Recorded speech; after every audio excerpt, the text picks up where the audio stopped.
Thank you, Mr. Collins. And now I recognize Ms. Greenwald to present her testimony. Good morning.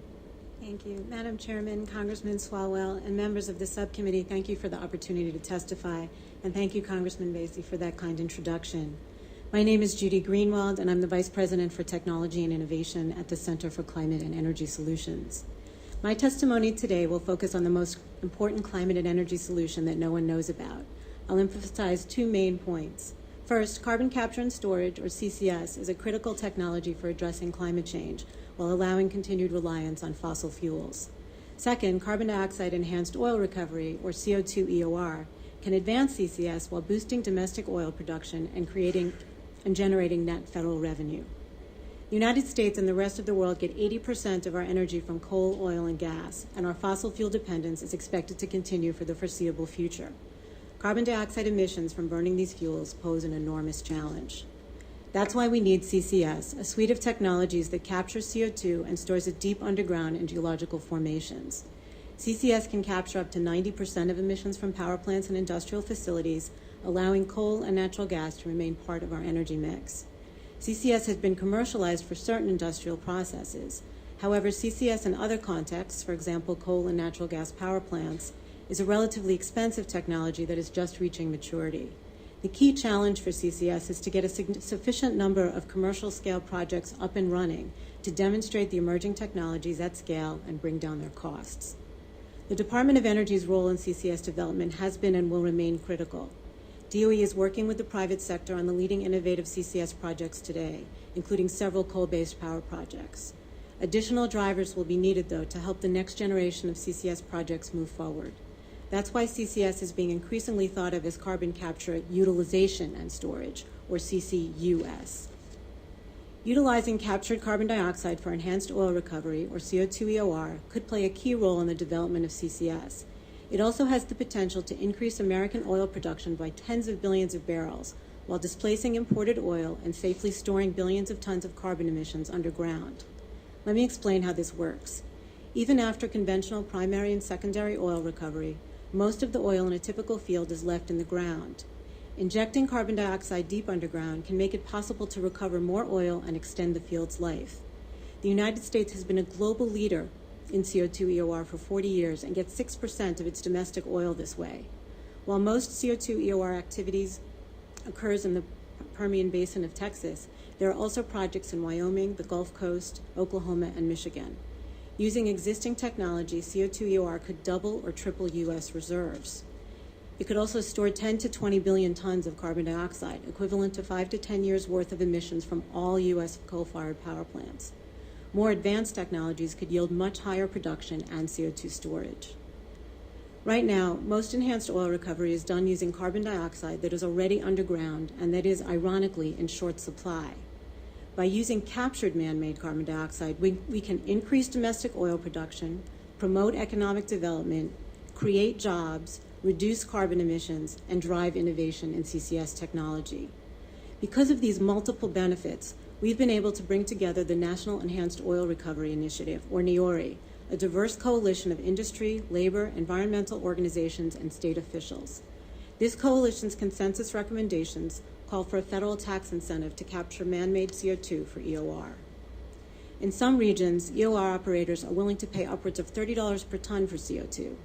At the same time, industrial facilities and power plants are emitting billions of tons of CO2 into the atmosphere as a waste.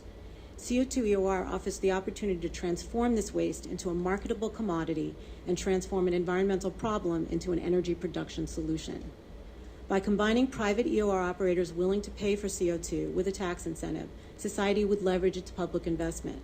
Tax incentives for carbon dioxide enhanced oil recovery would more than pay for themselves within 10 years by increasing domestic oil production and associated taxable oil revenues. Federal revenue would exceed the fiscal cost of new incentives by more than $100 billion over 40 years. To summarize, CCS is a critical technology for reconciling our continued dependence on fossil fuels with the imperative to protect the global climate. Our best hope at the moment for advancing CCS is carbon capture utilization and storage, or CCUS, and the best current example of that is enhanced oil recovery. Solving our climate and energy problems will require a portfolio of technologies, and all must be pursued vigorously. But we are focusing here today on CO2 EOR because it is the most important climate and energy solution that no one knows about. Thank you for your attention. I look forward to your questions and to working with the subcommittee and the Congress to advance this critical technology. And I wanted to ask Ms. Greenwald specifically if she could tell me a little bit more about her organization's work with important carbon capture and storage and reuse projects in Port Arthur, as well as Pinwheel. And for those of you that aren't from Texas, Port Arthur is a very important geographic area as it relates to energy and refining. And represented by the greatest congressman in the world. I'm just saying. That would be Mr. Weber. Ms. Greenwald, please. Well, I'm glad that I can talk about projects that are near and dear to both of your hearts. We were actually just in Port Arthur recently. We had a workshop for state and provincial officials from both the U.S. and Canada talking about CO2 EOR and its relationship to carbon capture and storage. And while we were there, we did a site visit to the Air Products facility in Port Arthur, Texas. And that's a hydrogen production facility that is doing carbon capture, and they are using their CO2, they're sending it into a pipeline to be used for CO2 EOR. So it's a classic example of the kind of project that is really making a difference, moving ahead on carbon capture and also advancing our increasing U.S. oil production. So it's a great project. It's also getting DOE funding, so it's a huge DOE success as well. And so that's been a great project, and they just got up and running a few short months ago. And Air Products is also a member of our National Enhanced Oil Recovery Initiative group, and so they've been active in that as well. Good, good. Let me ask you about CCS, and how would you compare the need to support CCS with the need to support other energy sources such as renewable energy or nuclear power? And I think particularly with renewable energy and that support going hand in hand, because it's something that we really don't talk about enough. And if we want to have a serious all-above approach, I think that we obviously need to. The way we think about this is we think about a strategy, we might say, all of the above clean. We basically think that all of these technologies, nuclear power, renewables, efficiency, carbon capture and storage with gas or coal, all of the most promising technologies we should be working on, both in the R&D level, but also in deployment and encouraging them to be used more in the marketplace. So we recommend that we pursue a portfolio approach and make sure that we have a range of technologies that are available. For us, it's all about performance. If any particular fuel or technology can give the environmental performance that we need and the energy security benefits that we need, that's what we want to achieve. So we don't come at it and say this is the best technology. As I said in my testimony, though, the reason we've been focusing on CO2 EOR today and recently is that that's an example of a solution that a lot of people just don't know about. But we do support looking all across the board and making sure that we're placing bets on the most promising technologies so that they'll be available for broader use in the marketplace and encouraging the use of the cleanest and most energy beneficial projects in the marketplace. Thank you, Ms. Greenwald. I appreciate you answering those questions and appreciate your work on these important energy and environmental issues. Ms. Greenwald, I know you, and I've served with you and admired you always. I can't remember if you were a Republican or a Democrat, though, when you were here. Do I have to say? No, you don't have to. I just remember that we worked on the Clean Air Act amendments and the Energy Policy Act, and since then we passed another landmark energy policy, 205 Energy Policy Act, and you've seen the development of new technologies in your position.